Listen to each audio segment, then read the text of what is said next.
परिवार को किनारे कर यूपी के इस बुजुर्ग ने रच दिया इतिहास। सरकार के नाम कर दी अपनी 1.5 करोड़ की संपत्ति। अकेले रहते हैं, दुनिया से विदाई के बाद भी परिवार को पास नहीं आने देना चाहते। पूरी कहानी सुनकर आंखों में आंसू आ जाएंगे। पैसा और जमीन के साथ साथ शरीर भी किया दान। एक बेटे और 3 बेटियों से नहीं रखा कोई वास्ता। पहले तो अधिकारी भी रह गए सन्न, लेकिन अब अर्जी हुई स्वीकार। बुजुर्ग की जमीन पर बनेगा अस्पताल। जब परिवार के लोग बुढ़ापे में साथ ना दें तो अक्सर लोग ऐसे फैसले ले लिया करते हैं जो समाज में चर्चाओं का विषय बनते हैं। लेकिन कोई बुजुर्ग ऐसा काम भी कर सकता है, ये आपने कभी सोचा भी नहीं होगा।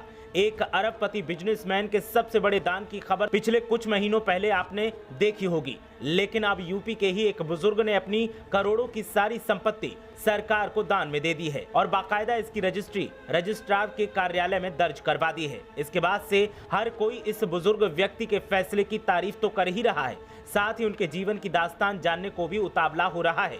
ये बुजुर्ग कौन है और इनकी कहानी क्या है, चलिए हम आपको एक एक करके सब बताते हैं।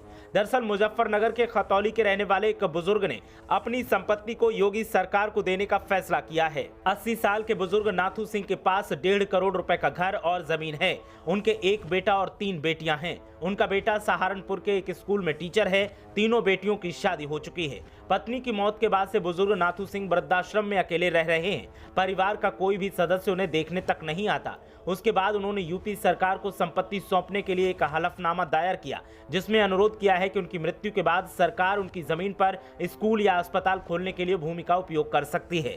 जब उनके इस कदम की भनक लोगों को लगी तो मीडिया का हुजूम उनके पास पहुंच गया। इसके बाद पत्रकारों से बात करते हुए उन्होंने कहा, इस उम्र में मुझे अपने बेटी और बहू के साथ रहना चाहिए था, लेकिन उन्होंने मेरे साथ अच्छा व्यवहार नहीं किया, इसीलिए मैंने संपत्ति सरकार को देने का मन बनाया है। रिसर्च और शैक्षणिक कार्यों के लिए अपना शरीर देने का भी फैसला किया है। मैं नहीं चाहता कि मेरा परिवार मेरे अंतिम संस्कार में भी शामिल हो। सुनिए बुजुर्ग नाथू सिंह ने मीडिया से और क्या कहा। अच्छा, भी आपने अपनी पूरी जो संपत्ति है, जमीन है, वो सरकार को दी है। सरकार को क्यों दी आपने जमीन? दान कर दी बस। मैं अपनी जीविका मेरे कोई नहीं करता, फिर मैं कहाँ ले जाऊँगा। तो क्या क्या दान किया आपने? हैं? क्या क्या दान किया आपने? बस सारी संपत्ति, अपना शरीर। इस मामले को लेकर बुढ़ाना तहसील के सब रजिस्ट्रार पंकज जैन ने टाइम्स ऑफ इंडिया को बताया कि सभी आवश्यक कानूनी प्रक्रियाओं का पालन करने के बाद बुजुर्ग व्यक्ति का अनुरोध स्वीकार कर लिया गया है। उन्होंने हलफनामे में अपने आवासीय घर, अपनी 10 बीघा खेती की जमीन और 1.5 करोड़ रुपए की चल अचल संपत्ति का खुलासा किया है। नथू सिंह ने अपनी वसीयत में ये भी लिखा है कि मेरे मरने के बाद उनके शरीर को मेडिकल कॉलेज को दे दिया जाए, साथ ही उनकी जमीन पर सरकार स्कूल या फिर हॉस्पिटल बनाकर गरीब लोगों का उपचार करे। ये उनकी आखिरी इच्छा है। ब्यूरो रिपोर्ट, मीडिया हलचल।